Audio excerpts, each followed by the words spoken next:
Merci beaucoup. Bienvenue à toutes et à tous dans cette Chambre de commerce et d'industrie Paris-Île-de-France où nous accueillons des personnalités importantes. Madame la députée, vous nous rejoignez, je sais tout l'intérêt que vous portez aux problèmes notamment d'exportation pour notre beau pays. Monsieur le Président, Franck Marguin, Monsieur le Directeur du réseau de France, de Business France, Monsieur le Président du MOSI, bref, des personnalités importantes qui vont s'exprimer tout à l'heure à l'occasion de la table ronde. Ce qui m'intéresse ici, juste pour vous accueillir en quelques mots, c'est de dire d'abord, ce n'est sans doute pas tout à fait le hasard si nous nous retrouvons dans ces lieux, alors qu'il y a 9 mois très exactement, le Premier ministre annonçait un plan stratégique d'accompagnement des entreprises à l'exportation. Il y a 9 mois, on a pu les uns et les autres travailler, mûrir ce sujet. Vous en aurez une illustration à l'occasion de la table ronde. Ce que je voudrais dire en quelques mots aussi, c'est que nous partageons, je pense, tous à peu près le même constat, déficit important du commerce extérieur. Il n'y a que deux manières de résoudre un déficit de cette nature qui n'est pas acceptable. La première manière, c'est de réduire de manière importante les importations. C'est un peu ce à quoi on s'emploie lorsqu'on parle de réindustrialisation, notamment de notre pays. Puis la deuxième méthode, c'est d'accroître de manière substantielle les exportations. C'est ce à quoi on va s'employer les uns et les autres. Ça, c'est le volet général, je dirais national, mais pour nous, Île-de-France, on a une préoccupation particulière.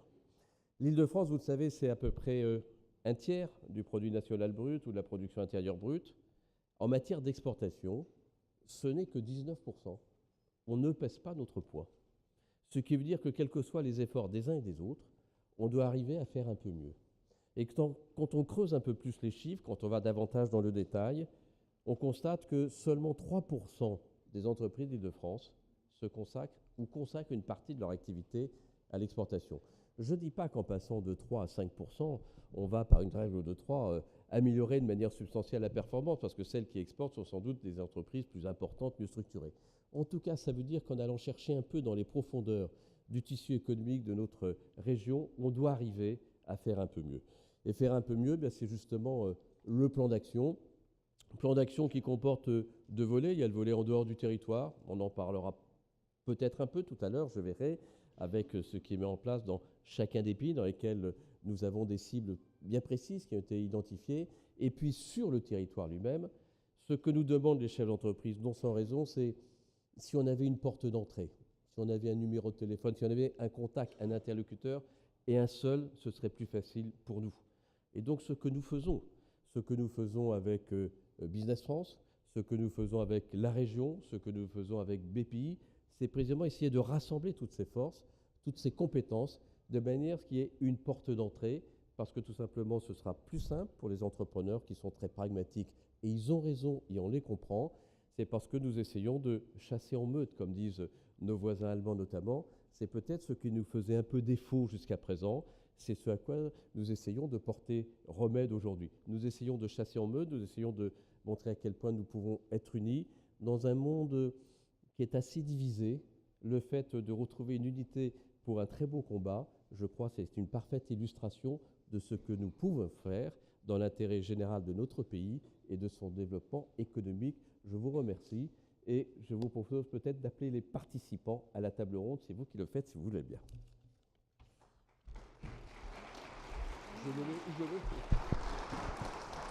Alors moi, je suis très heureuse d'être ici ce soir parce que nous fêtons l'export. Didier Kling a brossé un petit peu les tendances sur lesquelles nous sommes actuellement. Il y a effectivement, pour redresser la barre de l'export, il y a des réformes macroéconomiques qui ont été lancées dans divers domaines, mais il y a aussi des impulsions politiques qui doivent être données. Et c'est ce qu'essaye de faire le gouvernement actuel avec l'ensemble des opérateurs, avec ce fameux projet Team France Export. C'est notre sujet ce soir. Il est en train d'être mis en œuvre dans toute la France, en Île-de-France également. Et on nous promet même des guichets uniques. Ça, je sais que les entrepreneurs qui sont ici, c'est quelque chose dont ils rêvent dans toutes les administrations françaises. Alors, qu'en est-il ? Est-ce que ce vieux serpent de mer qui pourrait cette fois-ci émerger et se figera-t-il au-dessus de l'eau ? C'est de ça qu'on va parler tout de suite avec trois autres intervenants aux côtés de Didier Kling. J'appelle Franck Marguin, conseiller régional Île-de-France et président de Paris Région Entreprise. Henri Baissas, qui est directeur général délégué de Business France, qui est en charge du réseau France. Et enfin, Marie Lebec, députée des Yvelines, présidente du groupe de travail parlementaire, attractivité de la France, export, investissement, compétitivité. Voilà, essayez de trouver une place. Voilà, très bien. Moi, je vais rester là, il n'y a pas de souci. Alors, déjà, peut-être pour brosser un peu quelle est la philosophie de ce nouveau dispositif que l'on appelle Team France Export, c'est-à-dire l'équipe de France de l'export. Peut-être revenir sur la stratégie globale qui a mené à cette solution. Marie Lebec, en tant que députée, vous avez suivi de très près la mise en place de cette réforme. Pouvez-vous nous en rappeler les grandes lignes et les objectifs et assez rapidement, parce que, comme vous le savez, nous avons très très peu de temps pour expliquer cette réforme.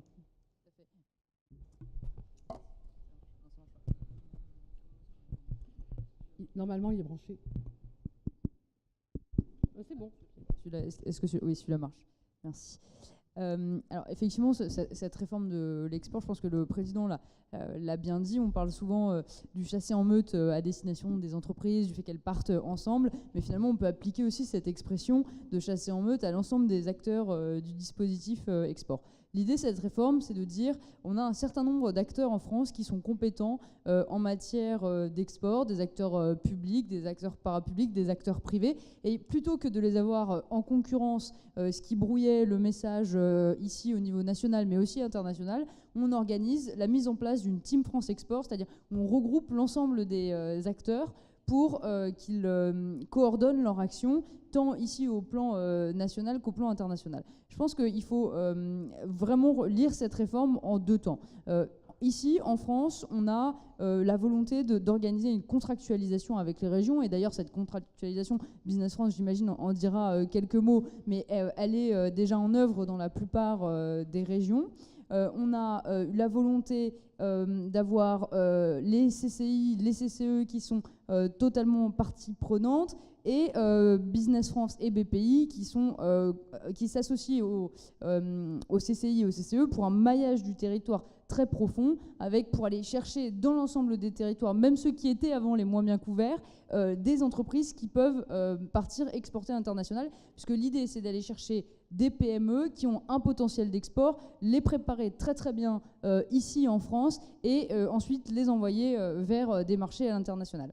À l'international, le deuxième temps de cette réforme, c'est effectivement plusieurs formats, mais notamment des formats partenariats entre les CCI France Internationale, qui signent des partenariats. Je reviens du Japon, on a signé le premier partenariat avec les CCI là-bas, avec des objectifs chiffrés pour ces CCI à atteindre, sous l'égide de Business France, mais aussi des délégations de services publics à l'international, où en fait Business France se retire des territoires pour se redéployer ici en France, puisqu'on croit que l'export, comme je vous l'ai dit, c'est être d'abord une préparation sur notre territoire.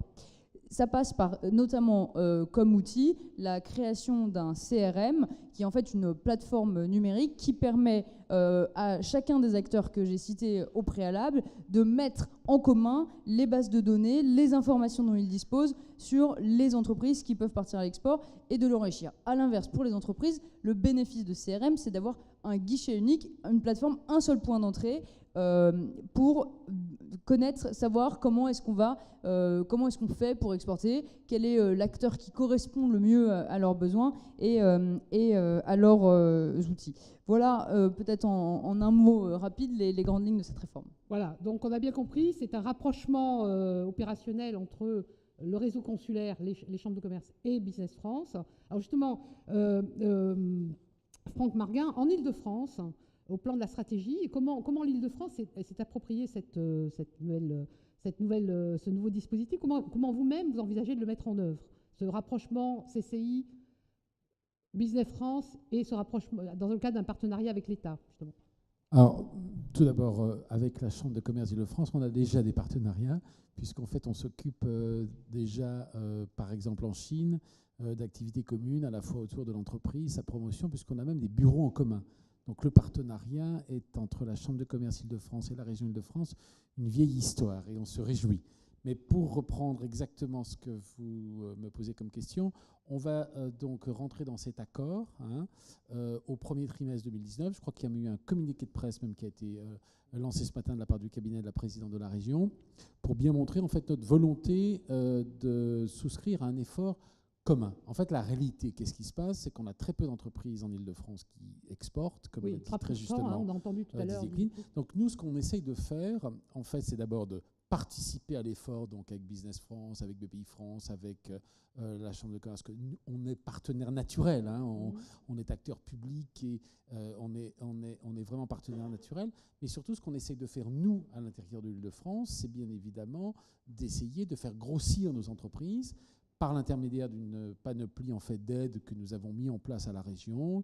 Ce sont la gamme UP, c'est InnovUp, PromoUp, qui permet en fait aux entreprises petites, moyennes, voire plus grandes, de se structurer autour de projets, parce qu'il y a beaucoup de gens qui veulent exporter mais qui n'ont simplement pas la surface, pas la capacité, ils en ont l'envie, ils en ont le produit, mais ils ne sont pas assez structurés. Donc je crois que notre travail en amont pour nous, Région Île-de-France, c'est bien sûr d'essayer que le tissu francilien soit un peu plus proche d'une capacité d'exportation réelle. C'est pour ça qu'on a mis un peu plus de temps à réfléchir comment en fait on pourrait travailler ensemble dans cette volonté que nous soutenons pleinement, parce qu'il nous a fallu faire un listing un peu des entreprises potentiellement comment dirais-je, intéressées. Enfin, c'est pas qu'elles ne sont pas intéressées, mais potentiellement possible pour elles. Vous voyez ce que je veux dire? Et on a essayé de faire un screening un peu global, de mettre en place notre base de données en fait sur la plateforme d'intelligence artificielle de la région Île-de-France. On a monté cette opération PRI qui est en fait Paris Région Internationale, où on essaye de donner à disposition des entreprises tout un tas d'informations, et ça effectivement en accord avec la Chambre, avec Business France, pour essayer d'avancer. Alors, sur la contractualisation d'État, il se trouve que la région Île-de-France est encore en négociation avec l'État pour X et Y raison. On est une très grosse région, il y a beaucoup de choses à contractualiser. Mais oui, bien sûr, la réalité, c'est d'avancer en commun. En fait, moi, ce que je voudrais laisser comme message, c'est que nous nous étions penchés avec le préfet à l'époque, quand nous avons repris la région, sur les problèmes d'attractivité. On a mis un peu d'ordre dans tout ça. Je crois que vous en êtes les deux acteurs aussi. On s'est tous mis ensemble pour travailler sur l'attractivité. Et aujourd'hui, c'est une très grande réussite. On a des milliers d'entreprises qui viennent s'installer en Île-de-France, des milliers d'emplois créés. Donc moi, j'appelle de mes voeux la même réussite, bien sûr, pour la partie export. Henri Baïssas, alors justement, on va passer dans le concret maintenant, comment ça va fonctionner très concrètement. Henri Baïssas, donc vous êtes responsable chez Business France du réseau France, donc vous avez une très belle vision de comment ça se passe. Où en êtes-vous de l'implémentation, comme on dit, de cette réforme? Alors, en Île-de-France, on va attendre un petit peu, mais dans d'autres régions, c'est déjà signé, c'est déjà en train d'être mis en œuvre. C'est un déploiement qui est en train de se faire sur 12 régions. Donc on est très très avancé dans ce déploiement-là. C'est une refonte importante pour les équipes. Et mon premier message, c'est de dire que tout ça, évidemment, fait pour vous, pour les entreprises, avec, ça a été dit, 2 motos. 1, la simplicité. Une simplicité avec un interlocuteur, ça paraît tellement évident d'avoir en fait un interlocuteur. Et le deuxième, c'est l'efficacité. Et l'efficacité parce que ce qu'on est en train de mettre en place avec les chambres, c'est à l'image de ce qu'on a fait avec BPI France, un véritable bataillon de conseillers qui vont être en fait des coachs avec en fait un principe de véritablement partir du besoin de l'entreprise. On n'est plus dans un opérateur qui pousse une offre, mais on est véritablement dans des acteurs de proximité, dans des coachs qui sont là, au contact des entreprises, sur le terrain, avec une logique en fait de suivi, d'identification des besoins et de pouvoir proposer en fait les bonnes solutions que sont celles de la Team France Export, aussi bien celles de BPI France pour le financement que celles de nos réseaux à l'étranger. Voilà, donc on est vraiment tourné vers l'entreprise. Alors justement, je m'arrête parce que Business France injecte des effectifs dans les chambres qui vont être logés chez les chambres de commerce. Vous en êtes où de l'arrivée de ces équipes? Est-ce qu'il y en a en Île-de-France déjà? Oui, c'est ça. Il y en a effectivement en Île-de-France. Il y a ici Christophe Bélanger qui est d'ailleurs notre coordinateur, animateur justement de cette future équipe aux côtés de Gilles Dabzi et de ses équipes. Et on a déjà 5 personnes en fait, de Business France qui sont prêts à arriver dans les toutes prochaines semaines, porte de Champéret, pour monter en fait une véritable équipe commune, hein, avec des méthodes communes, des process communes, un travail sur des portefeuilles. Et notre apport, en fait, il est au-delà des ressources. Ça a été indiqué aussi un apport en termes d'outils, hein, avec le CRM et puis la plateforme des solutions. C'est vraiment faire de cette plateforme des solutions un site qui est vraiment la place de marché en fait, de l'export et qui référence l'ensemble des solutions, qu'elles soient d'ailleurs celles du public comme celles en fait, du privé. Et aussi, ce qui est important, c'est qu'on apporte la connaissance des marchés. Parce que vous êtes en droit d'attendre de nous qu'on soit votre boussole sur les marchés. Et pour ça, il faut véritablement connecter la connaissance que l'on peut avoir des marchés à l'étranger. Par exemple, lorsque on était sur le CIAL il y a quelques semaines, on a sorti un Où exporter, qui est en fait une véritable cartographie pour l'agroalimentaire des différents marchés, des opportunités sur les différents marchés, des freins, des leviers sur ces différents marchés, de manière à ce qu'on soit dans cette capacité d'être la boussole efficace pour votre développement international. Didier Kling, comment ça se passe à la Chambre de commerce? Comment vous vous organisez pour vous mettre dans ce nouveau... je sais que les équipes sont prêtes, en fait. Il n'y a plus qu'une signature qui est attendue, mais... Ça se passe bien, mais vous en souhaitez peut-être un peu plus. Non? Voilà, dites-moi en Ça plus. se passerait très bien. Parce que le guichet unique est déjà Oui, installé oui. en Ile-de-France. Il y a, Marie Lebec l'a dit à juste raison, il y a 2 guichets. Il faut garder à l'esprit qu'il y a 2 guichets, parce qu'il y a un guichet à l'extérieur et un guichet sur le territoire. Ouais. L'extérieur, ce n'est pas le sujet immédiat, mais c'est vrai, lorsque vous étiez au Japon, par exemple, c'est intéressant de dire, lorsqu'une entreprise qui a suivi le processus du premier guichet, je vais vous dire comment ça fonctionne concrètement, va dans un pays étranger, et on a sélectionné avec Business France 8 pays prioritaires, dont le Japon. L'entreprise est accueillie là-bas par la porte d'entrée, c'est l'ambassadeur, et l'ambassadeur s'appuie dans un processus d'appel d'offres sur l'équipe qui est la mieux dimensionnée pour, qui peut être une équipe Business France, qui peut être une équipe Chambre de commerce française à l'étranger. Il y en a 150 sur le territoire et une très bonne notamment au Japon qui fonctionne très bien, voire un opérateur privé selon le cas, en fonction des critères qui ont été définis par Business France, de manière à ce qu'il y ait un seul interlocuteur, une seule porte d'entrée à l'étranger. Sur le territoire, c'est exactement la même solution, une seule porte d'entrée. Le pilotage, c'est le rôle de la région. Les opérateurs, c'est Business France et la Chambre de commerce. Et on met des équipes en commun. Donc, pour la Chambre de commerce région Île-de-France, c'est 670 000 entreprises au territoire. 3% seulement exportent. Notre propos, c'est d'aller voir sur les 8 départements de notre ressort s'il n'y aurait pas par hasard d'autres entreprises qui pourraient tout à fait se prêter à l'exercice d'exportation et qui n'ont pas fait jusqu'à présent parce que c'est compliqué, parce que je ne sais pas comment m'y prendre, j'ai besoin d'informations. Donc le but, c'est d'avoir des collaborateurs. On a les collaborateurs, l'équipe de Business France parfaitement intégrée par rapport à l'équipe de la Chambre de commerce. Sur le terrain, ceux qui sont vraiment au contact direct des entreprises pour cette mission exportation, c'est une vingtaine de collaborateurs de la Chambre, plus les collaborateurs Business France. Et on va dans les 8 départements parce qu'on a une assez bonne connaissance des entreprises et le but, c'est d'aller les détecter, quelles sont ces entreprises qui jusqu'à présent étaient rebelles. Donc le but, c'est détecter ces entreprises, dialoguer avec elles, regarder quels sont les biens et les services qui sont susceptibles d'eux, identifier les pays, et là on a vraiment besoin de Business France qui a une parfaite connaissance des pays, les pays dans lesquels ils pourraient exporter, nous assurer que ces entreprises ont une surface financière suffisante, ont les outils humains et financiers qui leur permettent de s'engager dans cette aventure de l'exportation, parce qu'on sait très bien que le but, c'est surtout pas de faire un coup d'exportation et je reviens sur mon territoire.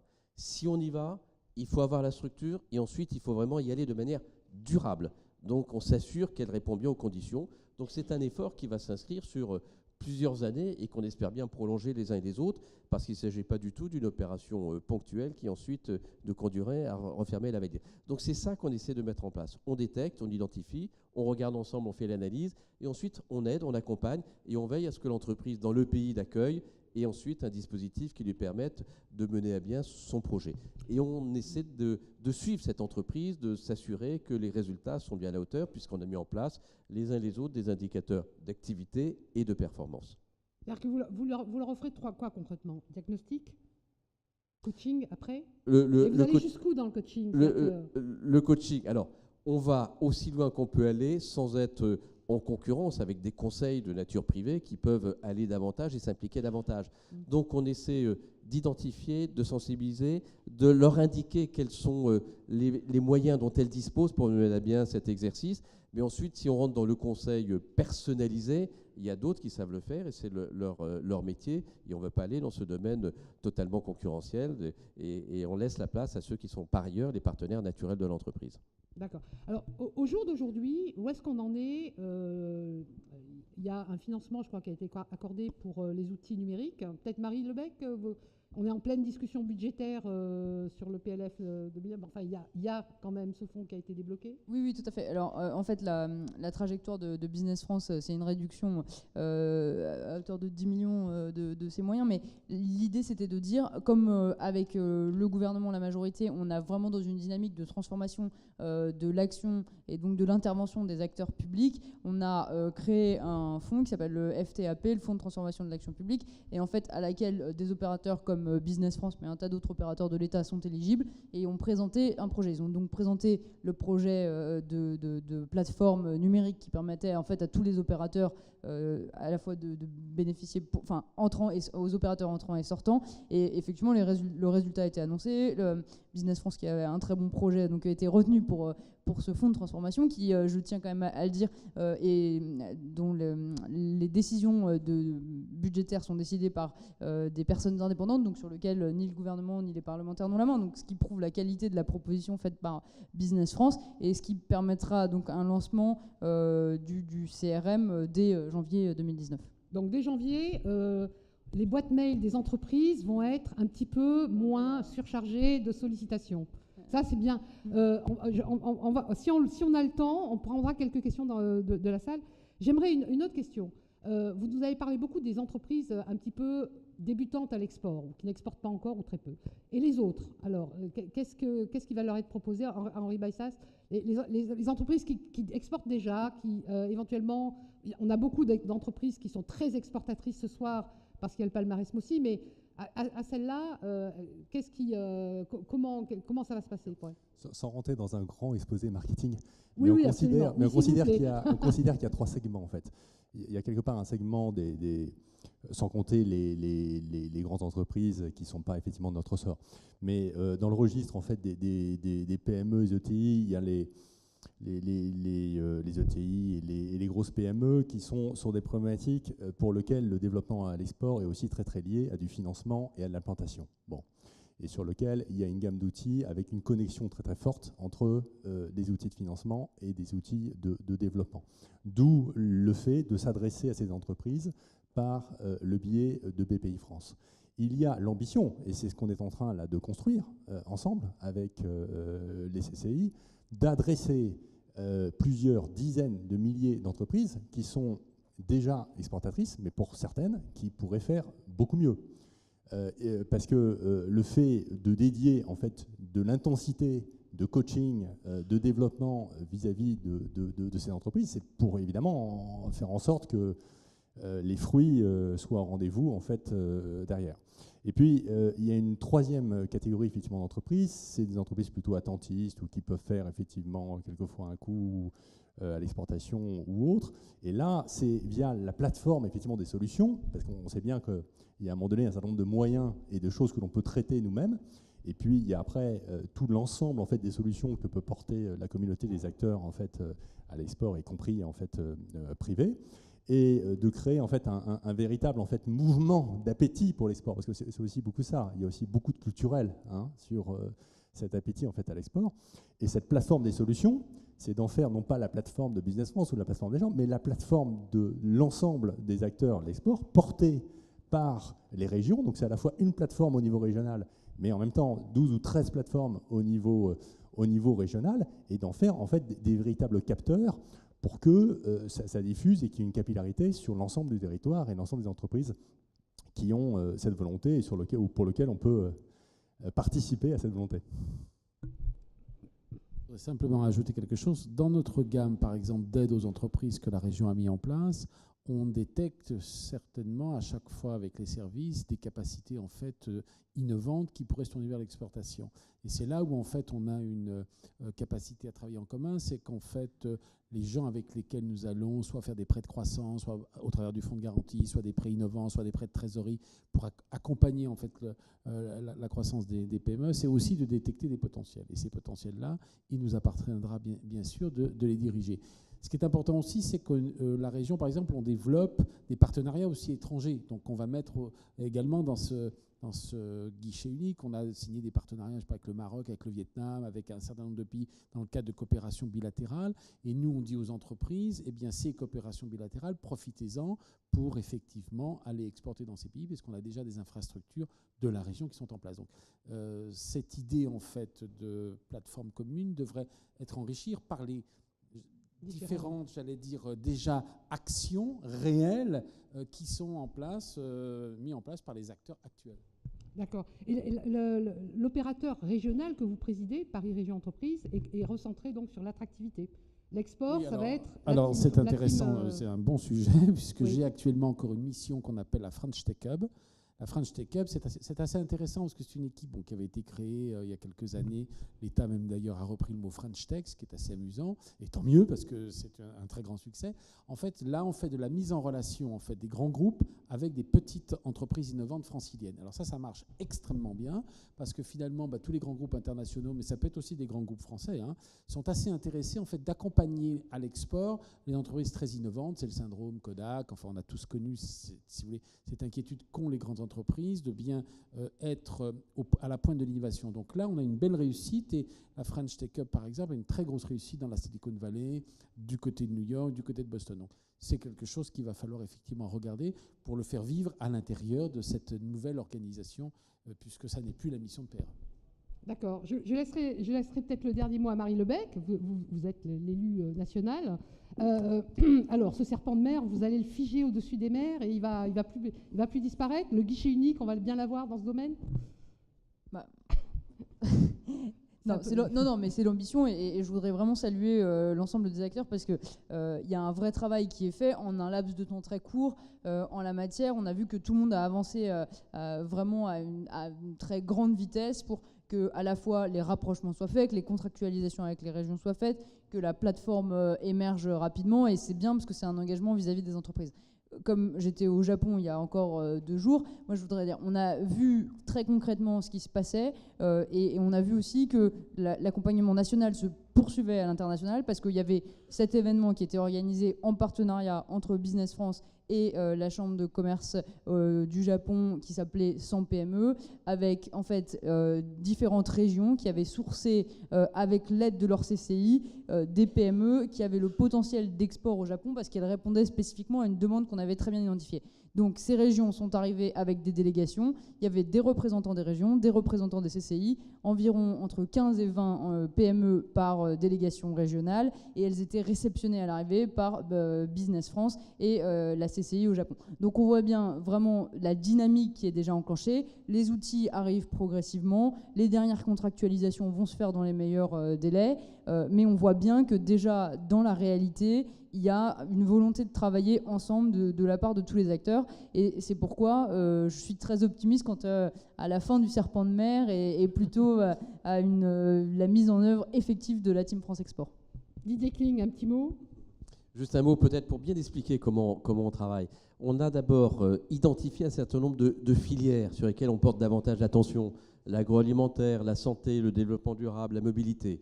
Donc on rentre déjà dans ces filières. À l'intérieur de ces filières, comme vous l'aviez expliqué dans une approche marketing, aucune entreprise est laissée de côté, dès lors qu'elle a la vocation de.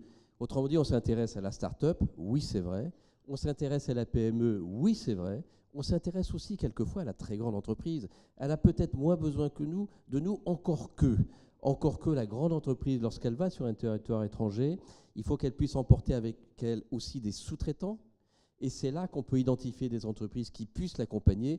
On nous reproche quelquefois que certains de concurrents européens chassent davantage en meute, justement. Eh bien, on essaie de montrer qu'on peut aider à chasser de la même manière pour avoir, on l'espère, un succès partagé.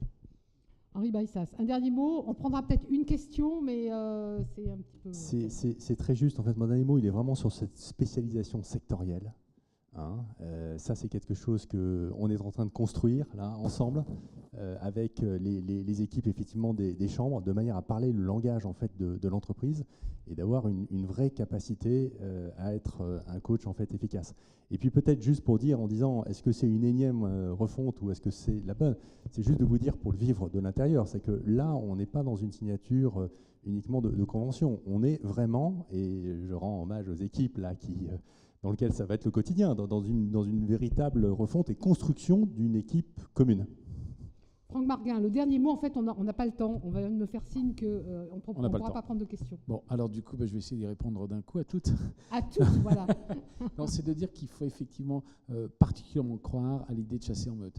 On l'a vu sur l'attractivité, ça marche très bien. Il n'y a aucune raison que ça ne marche pas très bien sur l'export. Moi, je suis un très, très grand croyant de cette idée de travailler en commun, parce que d'abord, on a tous moins d'argent, ça nous rend tous un peu plus intelligents. Ça, c'est la première chose. Je disais bien sûr moins d'argent public. Et la deuxième raison, c'est qu'en fait, on s'aperçoit qu'avec la numérisation, la digitalisation, la capacité d'information que nous avons tous, nous, collectivités, on a finalement plein de choses en commun. On s'aperçoit qu'en fait, effectivement, il y avait vous savez, dans le principe des diagrammes, là, des patates qu'on apprend à l'école, eh bien, on avait des points d'intersection qu'on pensait gros comme ça, qui sont en fait gros comme ça. Et moi, je suis assez positif de dire qu'on va réorganiser tout ça parce qu'on a de nouveaux outils. C'est une nouvelle ère de business qui nous permet en fait d'avancer. Et je crois que les gens qui ont envie de faire du business le comprennent. C'est le mot de la fin. Merci infiniment.